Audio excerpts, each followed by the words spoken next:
Hey, it's Marley from the Energy Boutique with your energy forecast for Tuesday, February 8th.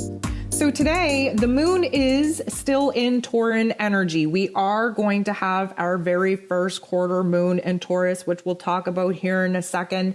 And the moon is going to be in Taurus energy all day. It is going to go void, of course, at the very end of our day and prepare to move into Gemini energy that we will wake up to in the wee hours tomorrow morning.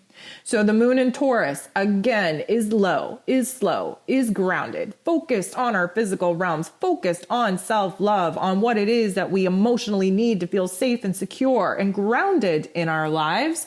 But that first quarter moon energy does intensify things. It does put us in a position to take action and make a move, especially to bring an element to life that we planted the seed of intention of under the new moon in Aquarius.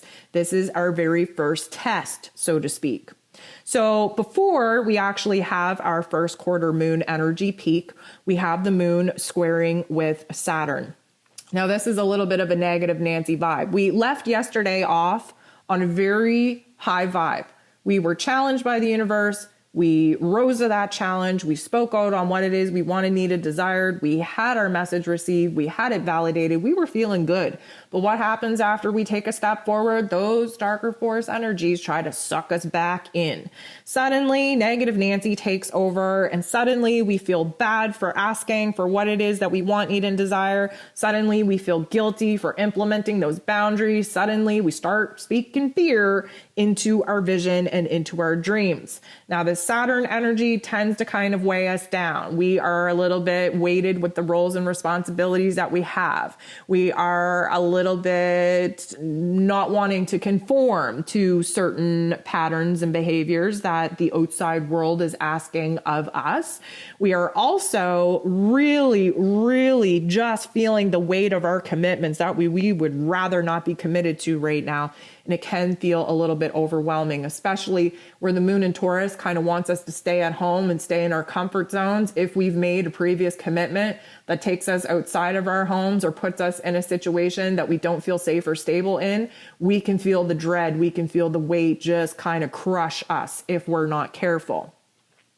8:51 a.m. Eastern Time, the moon squares the sun. This is what gives us our very first quarter moon. This is an applied pressure.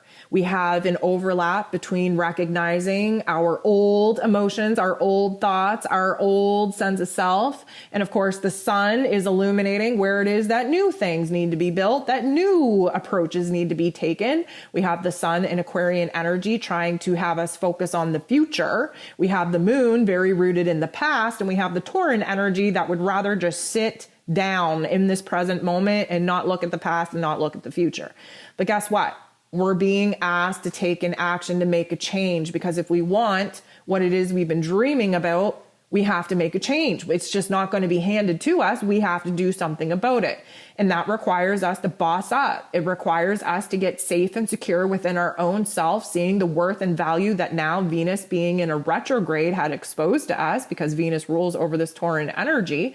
And now we have an opportunity to act out of our inner realm and implement the kind of changes, the kind of boundaries, the kind of routines, the kind of requests, if you will, that we need to make in our physical realms in order to align with the new worth and value that we now have within ourselves. It's very much a blending, an inner conflict, if you will, between the old, between the new. But what comes out of that is action, is a change, is a transformation. So then we have Mars trining with Uranus. Now, this is a beautiful energy for a couple of reasons. First of all, Mars is very strong because Tuesdays are ruled by Mars. And Mars in Capricorn right now, very much holding the line, very firm in his footing, very focused on the future, very ambitious, very calculated, very strategic in the moves in which he's going to make. Uranian energy is the great awakener. It sparks us. It kind of fuels us intellectually. So we have Mars ruling over the physical drive, the physical energy. We have this Uranian energy ruling over our highest intellect. This is going to inspire us to be bold, to be brave, to be strong-willed enough to actually rise to the challenge of the first quarter moon in Taurus to actually make a change. We're building our future here.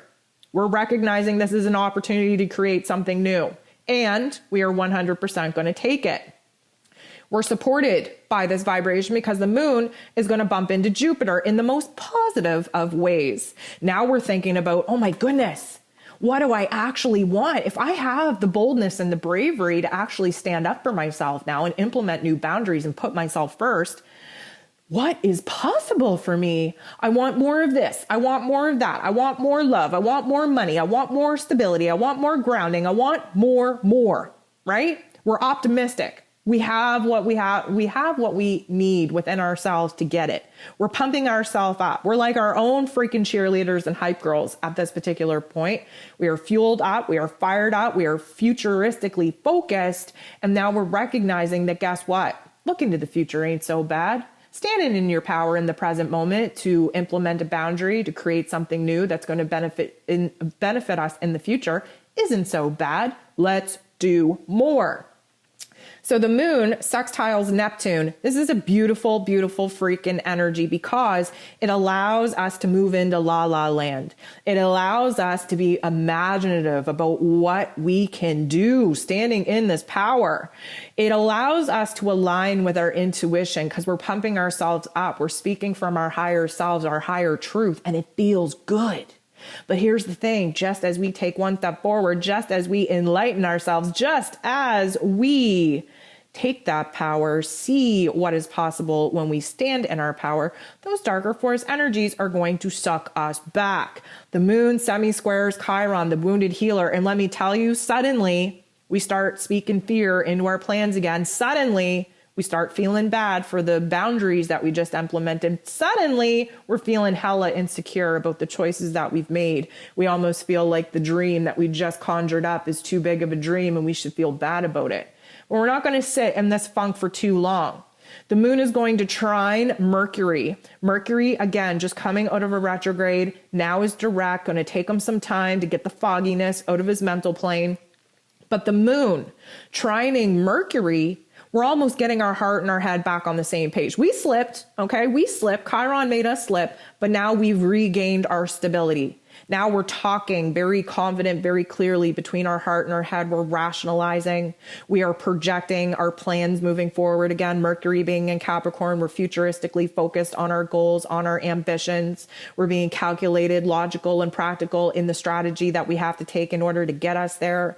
The moon, of course, is our emotions, what it is that we're truly feeling right now. And we need to communicate and express this outward. We need to get our heart and head on the same page, even if it's within ourselves, but we have to speak our realizations out. If you have someone to speak it to, go ahead and speak it. But mostly this is about speaking into existence what it is that we know to be true, what it is that we are absolutely certain of. The moon does bump into Mars in a not so nice way. We're very sensitive right now, right? Like we're a little bit moody. We have to really rein in our energy from not acting out on the way that we feel. We have to be very, very aware that we're very sensitive to outside triggers right now. Yes, we're standing in our power, but then we doubted ourselves for standing in that power. So any kind of external influence can really set us off on our game. We don't want to do that. And the moon gives us a little bit of help by trining with Pluto. And of course, Pluto wants us to stand in our power, wants us to take control, wants us to boss up emotionally, wants to see that transformation, wants us to push ourselves forward, wants us to recognize where it all starts in the mental plane, right? We have to heal our psyche, heal our inner narrative in order to heal our heart. The minute that these two are on the same page, then we're standing in our power. Then we can make some serious changes in our physical realms. At this particular point, the moon is going void, of course. It is losing its strength in this Taurus energy. It is preparing to lock into Gemini early tomorrow morning.